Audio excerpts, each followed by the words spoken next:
investigation into the events of May 1993 in West Memphis, Arkansas, begins not with a theory, but with a geographical and temporal map. The location of primary interest is a tract of land known locally as Robin Hood Hills. This area, consisting of dense underbrush, bayous, and a drainage canal, separated the Blue Ridge subdivision from the service road of Interstate 40. According to city planning maps from the era, the terrain served as a buffer zone, frequently traversed by local residents, but lacking in formal surveillance or maintenance. It was in this specific topography that the timeline of 3 missing children would abruptly terminate, transitioning the matter from a missing persons inquiry to a major criminal investigation. On the afternoon of May 5th, 1993, meteorological records for Crittenden County indicate a high temperature of 86 degrees Fahrenheit with high humidity. School attendance records confirm that 3 second-grade students, Steve Branch, Michael Moore, and Christopher Byers, were present at Weaver Elementary School. Following their dismissal, the timeline established by subsequent police interviews places the 3 boys together after school hours. Witnesses, including neighbors and family members, provided statements noting that the group was seen riding bicycles in the vicinity of the neighborhood. The critical window of time, according to the compiled statements, narrowed between 6 o'clock and 6:30 in the evening. John Mark Byers, the stepfather of Christopher Byers, reported to investigators that he disciplined the boy before Christopher left the residence. Shortly thereafter, a neighbor observed the 3 individuals riding their bicycles near the service road running parallel to the interstate. This sighting is generally accepted by investigators as the last confirmed visual contact with the group, while they were independent of adult supervision. As twilight approached, the timeline of the parents began to intersect with the procedural logs of the West Memphis Police Department. By 7 o'clock, the sun was setting, and the boys had not returned to their respective homes. The protocol for missing juveniles in 1993 often relied on the assumption that individuals had simply lost track of time or strayed too far in play. Consequently, the initial response from the families was informal.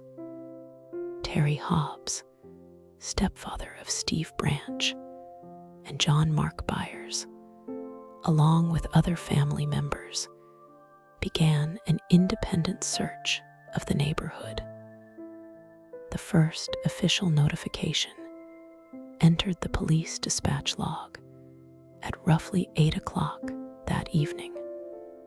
John Mark Byers reported his stepson missing, and shortly thereafter, similar reports were filed regarding Steve Branch and Michael Moore. At this juncture, standard procedure for missing juveniles was initiated, though records suggest a lack of immediate urgency. The prevailing assumption among responding officers was that the minors had wandered too far or were staying at a friend's residence without permission. Police patrols drove through the subdivision, but a coordinated grid search of the wooded area was not immediately organized. This delay would later become a point of contention during the procedural review of the case. It was noted in the case file that officers did enter the Robin Hood Hills area briefly, but reported seeing nothing out of the ordinary. The lighting conditions and the density of the foliage were cited as factors impeding a thorough nocturnal examination. This gap in the timeline between the report of the disappearance and the physical entry of law enforcement into the primary search area represents a significant loss of potential evidence. If any transient individuals or vehicles had been present near the wooded area during the night, they were not documented. The operational tempo shifted significantly on the morning of May 6, 1993. At approximately 8 o'clock in the morning, a more formalized search commenced, involving officers from the West Memphis Police Department, the Crittenden County Search and Rescue, and volunteers from the community. According to search logs, the focus remained on the wooded areas and the drainage ditch, specifically a section referred to as 10 Mile Bayou. At approximately 1:45 in the afternoon, Officer Steve Jones sighted a floating object in the murky, slow-moving water of the drainage ditch. Upon closer inspection, the object was identified as a black athletic shoe. This discovery marked the immediate transition from a rescue operation to a recovery operation. Procedural handling of the location from this moment forward would be scrutinized for decades. Investigative reports state that officers waded into the water to recover what they initially believed was a single lost item. However, the subsequent search of the ditch bed revealed the presence of the 3 missing individuals. They were submerged in the water, held down by large branches. The recovery process was documented, though the immediate preservation of the bank as a pristine site for evidence collection was compromised by the foot traffic of the search team. Photographs taken at the time show numerous officials standing near the water's edge, potentially compromising footprint evidence that could have linked a suspect to the scene. The condition of the individuals upon recovery provided the first tangible forensic data. All 3 were found nude. Their clothing was later located in the water, submerged nearby, weighed down with mud and sticks.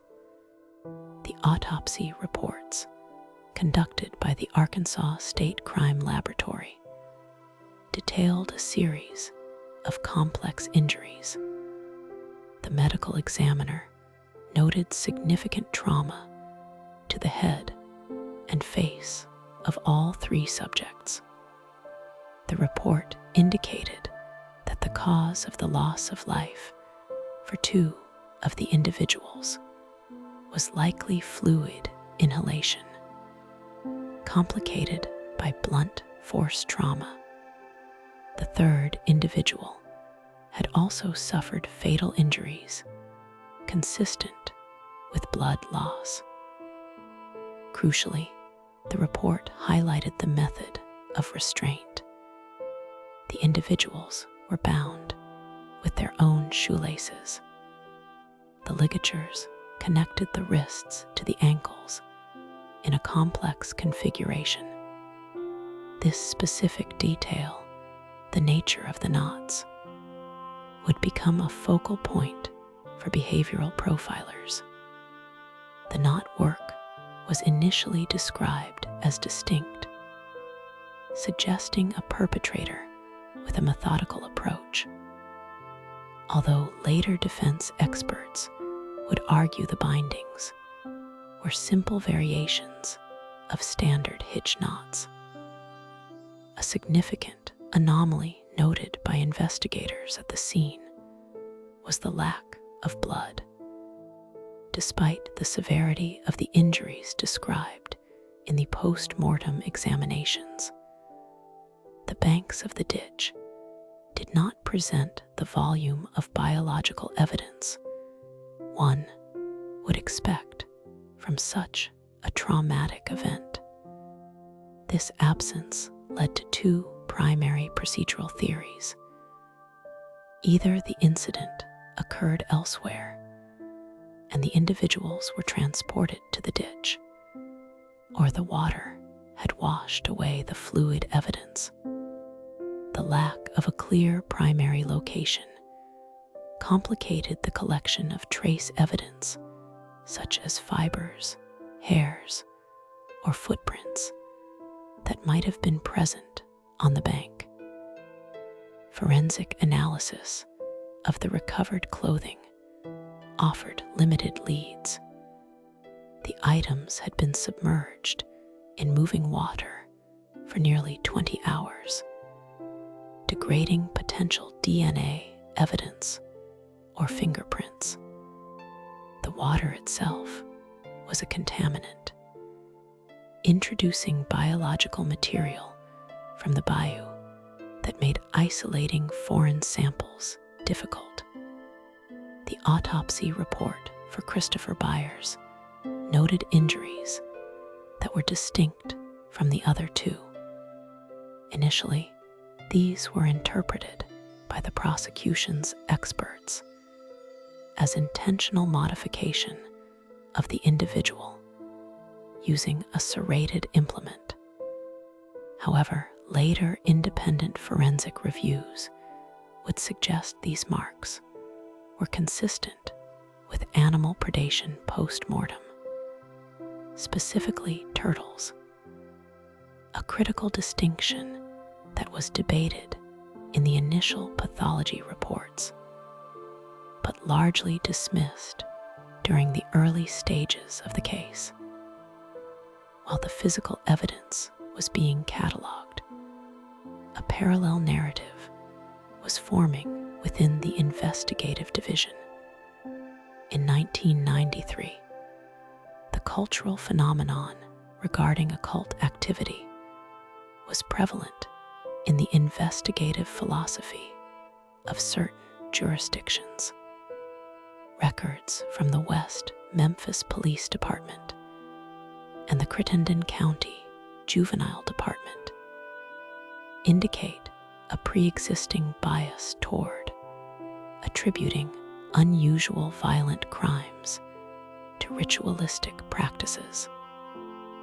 This perspective was heavily influenced by Jerry Driver, a juvenile probation officer who had been monitoring a local teenager named Damien Eccles. Files maintained by Driver prior to the May incident show a fixation on Eccles' interest in heavy metal music, darker literature, and Wiccan practices.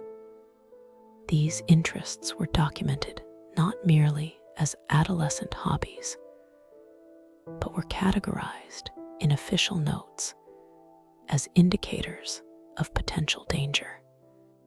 Before any physical evidence linked a specific suspect to the recovery site, the investigation began to pivot toward this pre-existing profile. The timeline of the investigation shows that within 48 hours of the discovery, the focus had narrowed significantly. Instead of a broad canvas looking for transient individuals or analyzing traffic stops near the interstate, procedural resources were directed toward local teenagers who fit a specific countercultural profile. Witness statements collected in the days immediately following the discovery reflect this specific line of questioning, creating a feedback loop where law enforcement inadvertently signaled to the community what kind of information they were seeking.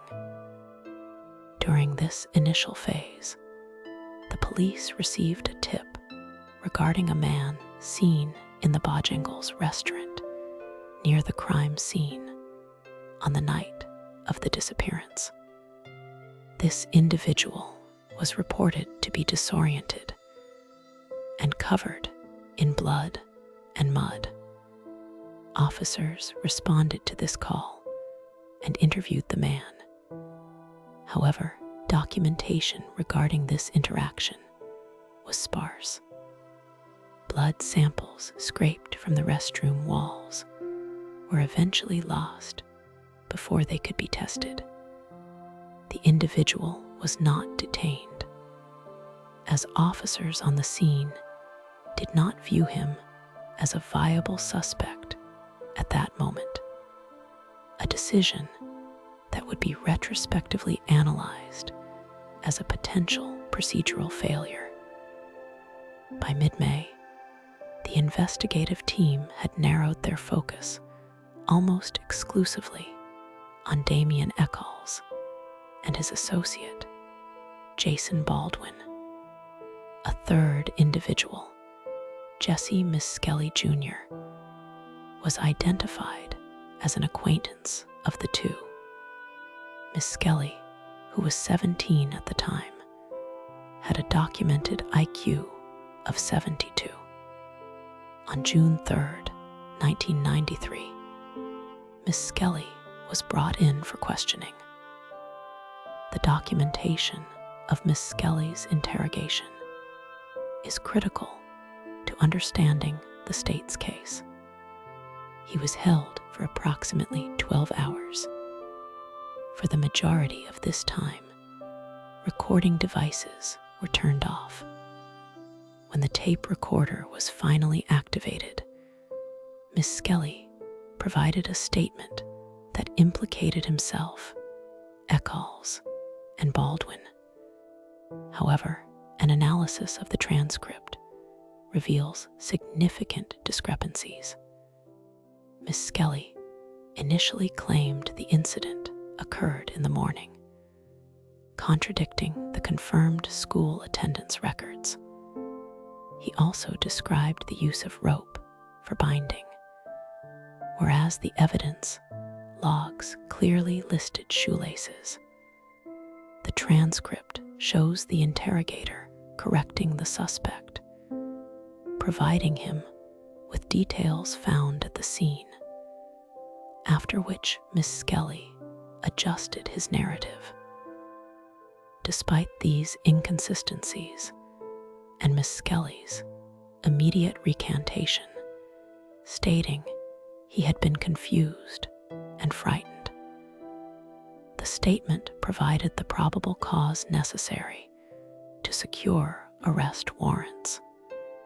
On June 3rd, police arrested Damien Eccles and Jason Baldwin.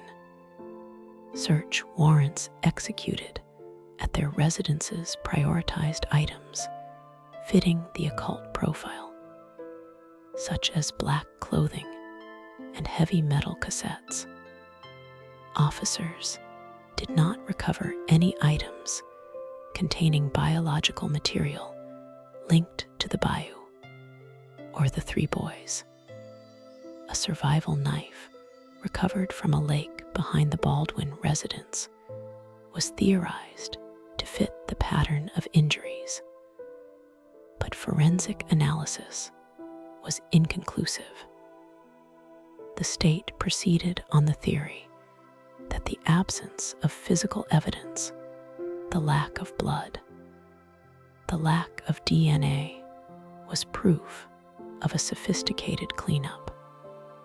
Fiber evidence presented at trial identified red fibers at the scene consistent with clothing found in the Eccles residence.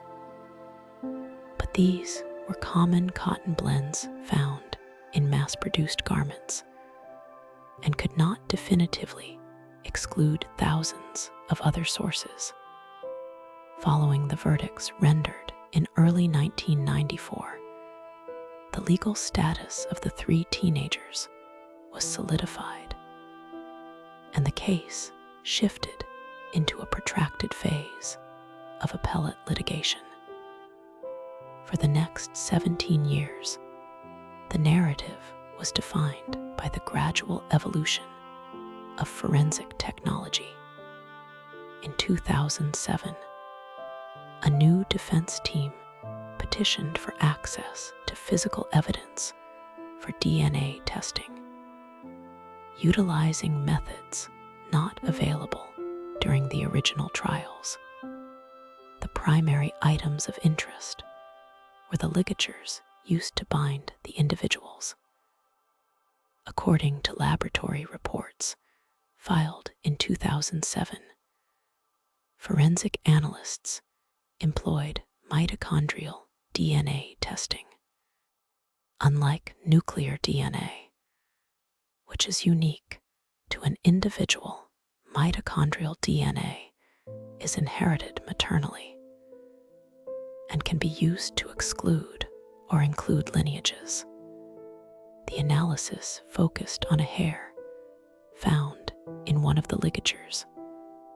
The results excluded Damien Eccles, Jason Baldwin, and Jesse Misskelley as the source.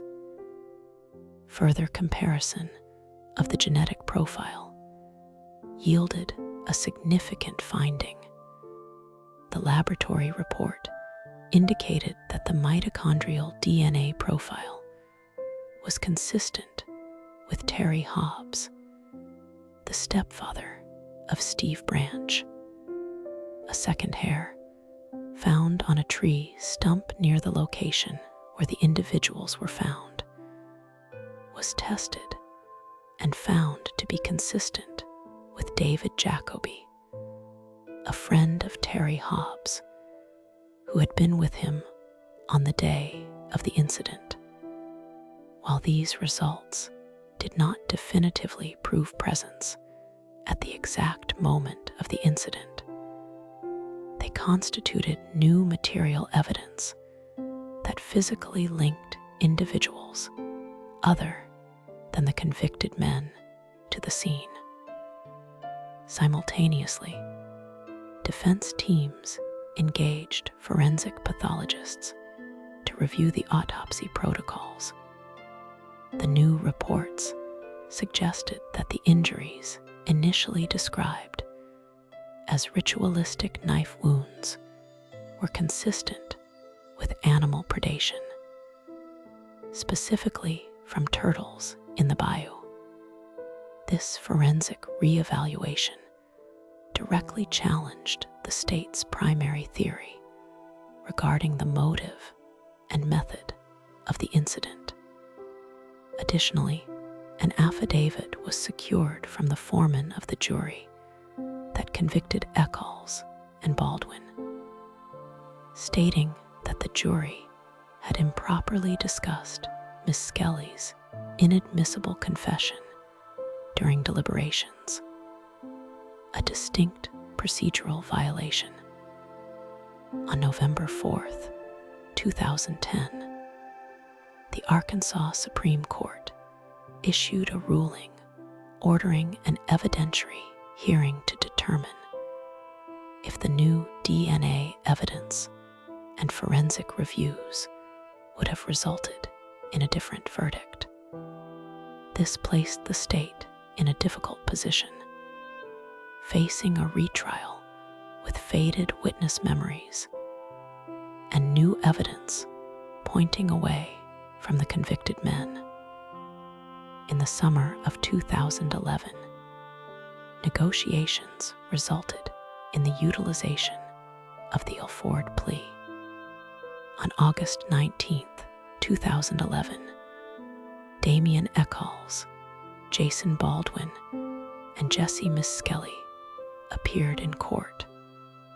Under the terms of the unanswered plea, the defendants maintained their innocence while acknowledging that the prosecution possessed enough evidence to likely secure a conviction. The judge vacated the previous convictions, accepted the pleas, and sentenced each man to 18 years and 78 days, the exact time already served. They were released immediately, though they remained convicted felons on the official record. The investigation into the events of May 1993 effectively ceased from a law enforcement perspective following the release. The state of Arkansas declared the case closed.